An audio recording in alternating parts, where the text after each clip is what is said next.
CV. Shanmugam மகளிருக்கான திட்டங்கள் தொடர்பாக அவதூறான கருத்தை தெரிவித்திருப்பதாக அமைச்சர் கீதா ஜீவன் கடுமையான கண்டனம் தெரிவித்திருக்கிறார். அதில் அரசின் இலவச திட்டங்களையும் பெண்களையும் ஒப்பிட்டு அவர் பேசியிருப்பது கண்டனத்துக்கு உரியது என்றும் அவர் கூறியிருக்கிறார். மாநிலங்களவை உறுப்பினரும் அதிமுகவின் முன்னாள் அமைச்சருமான சி.வி. சண்முகம் தேர்தலுக்கு பல இலவச அறிவிப்புகள் வரும், இலவச மிக்சி கிரைண்டர் போல இலவசமாக ஒரு மனைவியை கூட வழங்குவார்கள் என கீழ்த்தரமாக அவர் பேசியிருக்கிறார் என்று கீதா ஜீவன் கண்டனம் தெரிவித்திருக்கிறார்.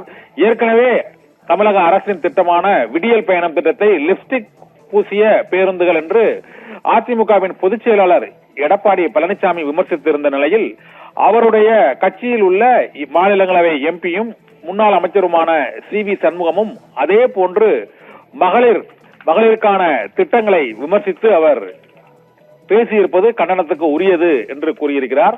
தமிழக அரசு பெண்களுக்கு வழங்கும் தொகையை பிச்சை போடுவதாக கூறி விமர்சித்து நடிகை குஷ்பு சிறிது நாட்களுக்கு முன்பு அதை இழிவுபடுத்தினார். அதே போல பாட்டாளி மக்கள் கட்சியின் சௌமியா அன்புமணியும் மகளிர் உரிமை தொகை 1000 ரூபாய் யாருக்கு தேவை என்று அவரும் அதை விமர்சித்தார். இதே போல மத்திய நிதியமைச்சர் நிர்மலா சீதாராமனும் அரசு வழங்கும் நிவாரணத் தொகையை கேலி செய்திருக்கிறார்.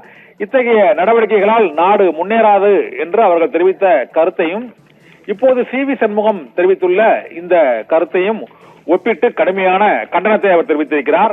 திமுக ஆட்சியில் செயல்படுத்த உள்ள அந்த மகளிர் உரிமை தொகை திட்டமானது மத்திய பிரதேசத்தில் லட்சுமி பெஹனா யோஜனா என்றும், கர்நாடகத்தில் கிரகலட்சுமி என்ற பெயரும், மகாராஷ்டிராவில் அன்பு சகோதரி என்ற பெயரிலும், ஒடிசாவில் சுபத்ரா யோஜனா என்ற பெயரிலும் இந்த திட்டம் அமல்படுத்தப்பட்டு வரக்கூடிய நிலையில் புதுச்சேரியில் இது மகளிர் உரிமை தொகை என்று வழங்கப்பட்டு வருகிறது. இதனால் பெண்களை அவதூறாக பேசிய அரசியல்வாதிகள் தங்கள் பதவிகளை இழந்த வரலாறுகள் இருக்கிறது என்பது இந்த கருத்தை அவர் கூறியிருக்கிறார். இந்த சூழ்நிலையில் அமைச்சர் சி.வி. சண்முகம் நேற்று அவர் இந்த கண்டனத்திற்கு விளக்கம் அளிக்கும் வகையில் தாம் அத்தகைய பெண்களை இழிவுபடுத்தும் வகையில் அந்த இலவசமாக மனைவிகளை கூட கொடுப்பார்கள் என்பது நான் அந்த கருத்தில் அதை கூறவில்லை என்றும், இது தவறான தகவல் என்றும், நான் அத்தகைய கருத்தை கூறவில்லை என்று நேற்றே விளக்கம் அளித்திருக்கிறேன் என்று முன்னாள் அமைச்சர் சி.வி. சண்முகம் தெரிவித்திருக்கிறார். இருந்த போதிலும் சமூக நலத்துறை அமைச்சர் கீதா ஜீவன் தொடர்ந்து எடப்பாடி பழனிசாமி, சி.வி. சண்முகம், சௌமியா அன்புமணி, நிர்மலா சீதாராமன், நடிகை குஷ்பு உள்ளிட்டோர் தமிழக அரசின் மகளிர் நல திட்டங்களை விமர்சித்து வருவதற்கு அவர் கடுமையான கண்டனத்தை பதிவு செய்திருக்கிறார்.